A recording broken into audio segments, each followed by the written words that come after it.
Marker.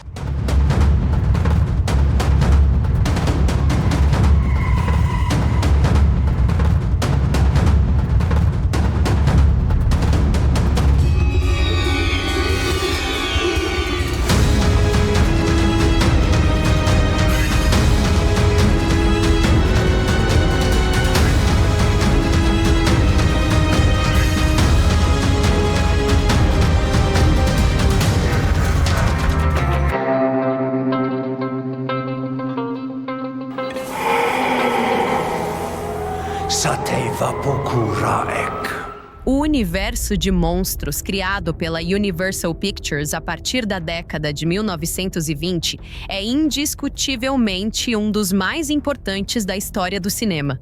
Por mais de 30 anos, o estúdio lançou alguns dos filmes de terror mais populares de sua época, que ajudaram a moldar o gênero tal qual o conhecemos hoje, com maquiagens inovadoras, personagens marcantes e histórias provocativas para o período em que foram produzidas.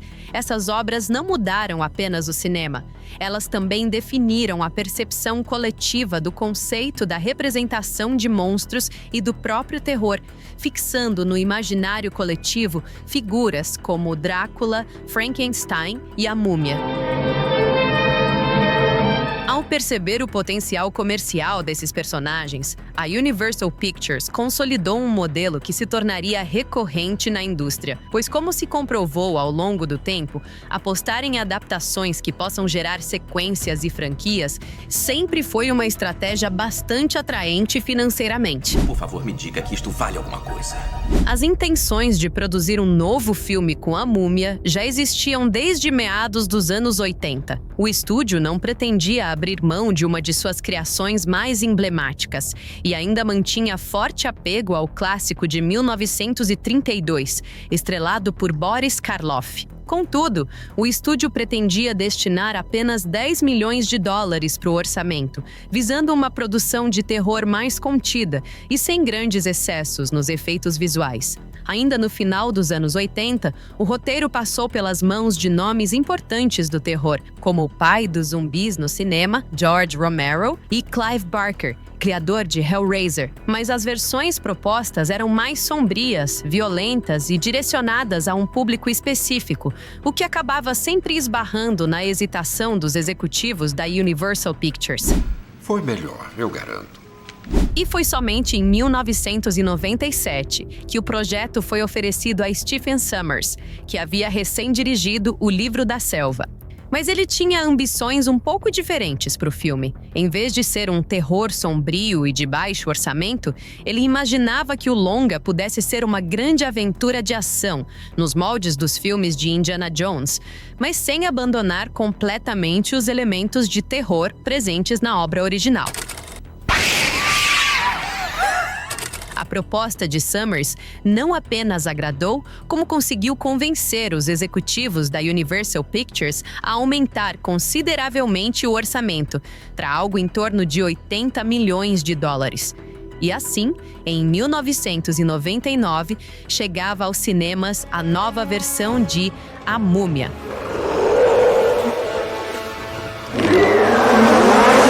Na década de 20, uma arqueóloga e seu irmão se unem a um explorador durante uma expedição no Egito em busca de um antigo tesouro.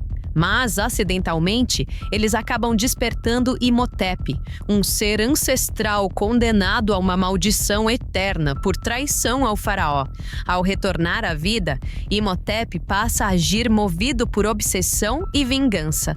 Determinado a ressuscitar a sua amada a qualquer custo, ele espalha destruição por onde passa, trazendo consigo poderosas forças ancestrais capazes de desencadear as terríveis pragas do Egito.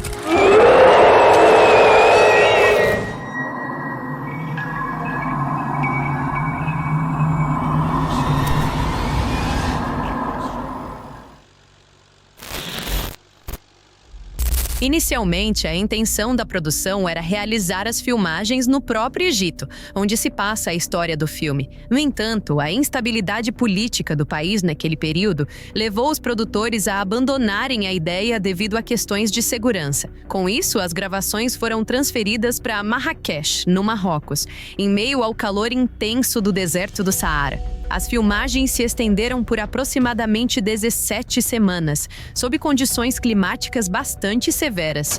Detesto camelos. São nojentos, fedem.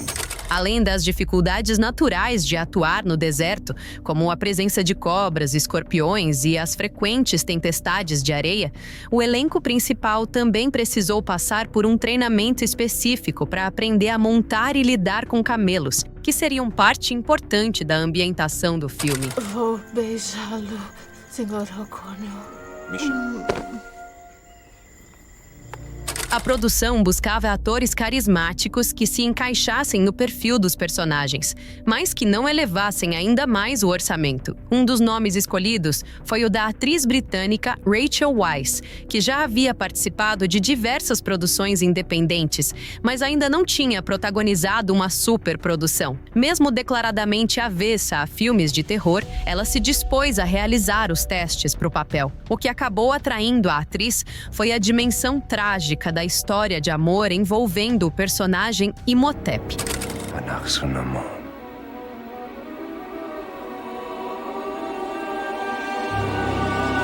Arnold Vosloo, por sua vez, já possuía uma carreira consolidada no cinema, mas ainda buscava um papel que lhe garantisse maior projeção. Ele se interessou pelo personagem Imhotep ao enxergar na trama uma versão distorcida do romance de Romeu e Julieta e acabou sendo aprovado em sua primeira e única audição.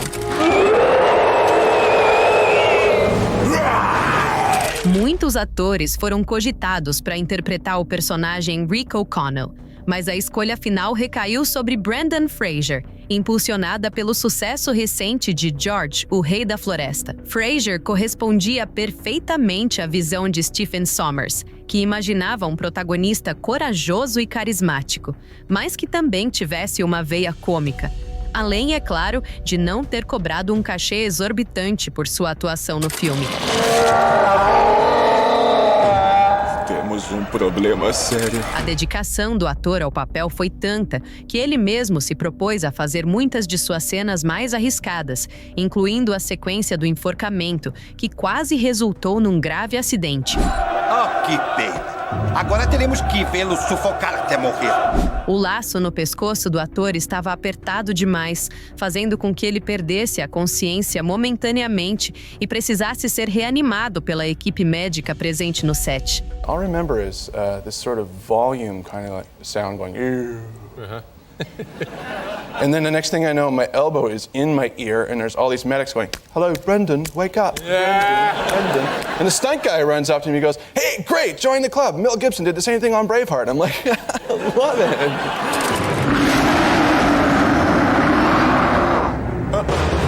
Embora o filme seja frequentemente lembrado pelo uso extensivo de efeitos digitais, a produção também fez amplo uso de efeitos práticos, seguindo métodos tradicionais do cinema de aventura. Entre eles, estava a construção de cenários em miniatura, criados especificamente para serem integrados aos efeitos visuais digitais na pós-produção. Além disso, o filme contou com a participação de dezenas de dublês, que foram fundamentais para a execução das sequências de ação mais perigosas.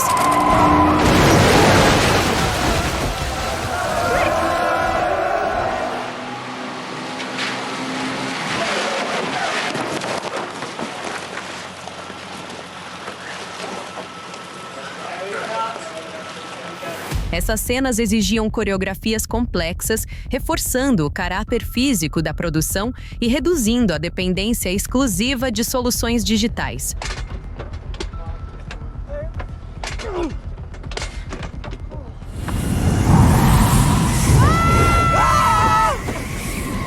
A Aproximadamente 15 milhões de dólares do orçamento total do filme foram destinados aos efeitos visuais. A responsabilidade por esse trabalho ficou a cargo da Industrial Light and Magic, empresa criada por George Lucas em 1975, e naquela época já consagrada por produções como O Exterminador do Futuro 2 e Jurassic Park. A Múmia funcionou como um importante campo de testes para a empresa de George Lucas.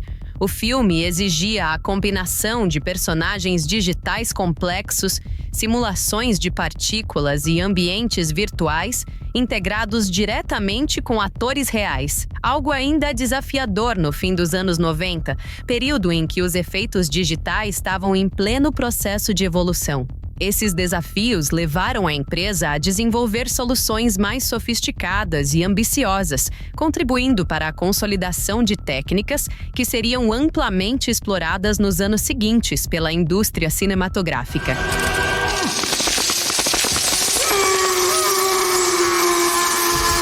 Na sequência em que Imhotep é mumificado, 2 elementos visuais foram fundamentais: a múmia e os escaravelhos. Os insetos utilizados no set eram feitos de borracha, colocados como referência para a equipe de efeitos visuais, que planejava ampliar sua quantidade digitalmente, fazendo com que eles se espalhassem pelo corpo da múmia e pela superfície do sarcófago. O processo teve início com a combinação das imagens captadas pela câmera com as imagens geradas no computador, utilizando formações em padrão de tabuleiro para alinhar os elementos. Com a múmia digital corretamente posicionada, os animadores recorreram a um software específico para gerar milhares de escaravelhos digitais, que se deslocavam de forma coordenada pela superfície do modelo tridimensional. Mas o principal desafio técnico do filme foi a criação do próprio Imhotep. Visando manter uma classificação indicativa mais baixa, o design da criatura precisou evitar sangue e imagens explícitas, apostando num visual seco, poeirento e em avançado estado de decomposição. Ao mesmo tempo, o diretor queria se afastar da imagem clássica da múmia coberta por ataduras. A proposta era apresentar uma criatura mais orgânica, dotada de força e poderes sobrenaturais. O trabalho começou com o estudo dos diferentes estágios de decomposição do personagem. Com Arnold Vosloo já escalado, fotografias detalhadas do ator foram digitalizadas e usadas como base para a criação do rosto de Imhotep, sobre o qual foi aplicada pintura digital simulando a pele ressecada. Maquetes físicas, incluindo modelos da cabeça e manequins de corpo inteiro, serviram como referência para a modelagem em 3D da estrutura óssea, da musculatura e da pele. A conclusão total da musculatura digital da criatura levou cerca de 3 meses. Algumas pessoas podem se questionar sobre o motivo de Imhotep ter confundido Evelyn com sua amada Anck-su-namun, mas o filme deixa isso subentendido. O personagem Bernard Burns precisava de óculos para enxergar corretamente, e ao roubar os olhos dele, Imhotep absorveu essa mesma limitação visual. Na cena em que a múmia é atingida por disparos, os gestos e deslocamentos do personagem foram registrados por meio de um traje de captura de movimentos, equipado com esferas refletoras. Esses marcadores eram filmados por câmeras óticas de infravermelho, permitindo que o movimento real do ator fosse convertido em dados digitais. Os dados coletados foram então mapeados num esqueleto computadorizado, que posteriormente era substituído por uma estrutura óssea mais detalhada. A partir dessa base, a equipe realizou sucessivos ajustes de proporções e articulações até alcançar uma estrutura anatomicamente consistente, assegurando que a criatura computadorizada parecesse e agisse como o ator. Por fim, os impactos dos disparos foram compostos separadamente e integrados ao fundo da cena na pós-produção. No começo fiquei preocupado em não conseguir interpretar o papel por causa das exigências dos efeitos especiais, porque tinham parâmetros físicos do que eu podia ou não fazer. Tipo, eu tinha que atuar de uma certa forma para que os efeitos ficassem visíveis. E eu falava, pessoal, eu não entendi como será o efeito, porque eles usam uma linguagem técnica que só eles entendem. E daí eu dizia, nem precisa me explicar, só me digam nos mínimos detalhes o que eu tenho que fazer fisicamente. E assim que vocês definirem os parâmetros, eu faço a interpretação necessária para dar vida à cena. Na cena em que Imhotep mastiga um escaravelho, marcadores de LED foram aplicados no rosto do ator. Esses pontos ajudavam a equipe de animação a analisar com precisão as expressões faciais. Depois, foi criado um mapeamento digital detalhado do rosto, no qual a equipe desenvolveu a área em decomposição na lateral da face e no pescoço. Na etapa seguinte, foi aplicada a pintura digital, simulando a decomposição do rosto, como se houvesse um orifício real por onde o escaravelho tivesse passado. Ao final, o inseto digital e o modelo do rosto foram combinados, resultando no visual realista apresentado na versão final da cena. Numa das cenas mais emblemáticas do filme, Imhotep ergue a areia do deserto e cria uma muralha colossal que avança contra o avião dos protagonistas. Esse efeito foi criado com uma simulação de partículas, em que cada grão de areia existia digitalmente e recebia ajustes de cor, luz e sombra para formar a tempestade. Para o rosto que surge da areia, a equipe usou um modelo digitalizado da cabeça do ator, que foi deformado digitalmente para parecer feito da própria areia. Um mapa de profundidade guiava o comportamento das partículas, moldando a areia até formar a face de Imhotep.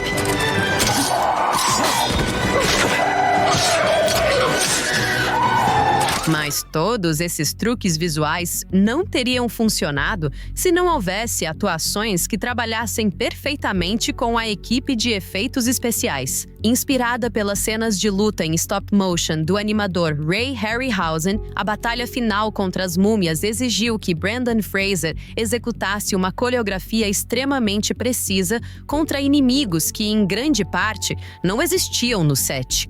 É meio estranho fazer cenas em que não tem ninguém para contracenar. Às vezes eu achava que tinha exagerado muito na atuação, abrindo a boca e gritando parecendo um maluco. Mas quando vi o resultado final, obviamente tinha uma criatura ali, e aquela interpretação foi totalmente adequada. A sequência foi ensaiada com dublês, permitindo que o ator aprendesse o ritmo e o posicionamento exato de cada ação. Depois, esses dublês tiveram seus movimentos capturados digitalmente e em seguida saíam de cena para que o ator repetisse a coreografia sozinho. Ao todo, a gravação dessa sequência levou 9 dias. Com esses dados, a equipe criou as múmias digitais, garantindo que os movimentos delas permanecessem perfeitamente alinhados à atuação de Fraser. Na etapa final, elementos adicionais foram integrados para reforçar o impacto da ação, como simulações de poeira e detritos que se desprendiam das múmias a cada golpe de espada. Múmias. Dispondo de um orçamento de 80 milhões de dólares, A Múmia foi um grande sucesso comercial, arrecadando mais de 400 milhões nas bilheterias mundiais. O excelente desempenho do longa deu origem a uma franquia altamente lucrativa para a Universal Pictures, que mais tarde chegou a cogitar a criação de um universo compartilhado com seus principais monstros clássicos, batizado de The Dark Universe. No entanto, a proposta acabou sendo abandonada após o não tão bem-sucedido remake de A Múmia, estrelado por Tom Cruise em 2017. Com uma recepção morna por parte da crítica, mas amado pelo público, o filme também foi decisivo para consolidar as carreiras de Brendan Fraser e Rachel Weisz, que a partir de então se firmaram como nomes de destaque em Hollywood.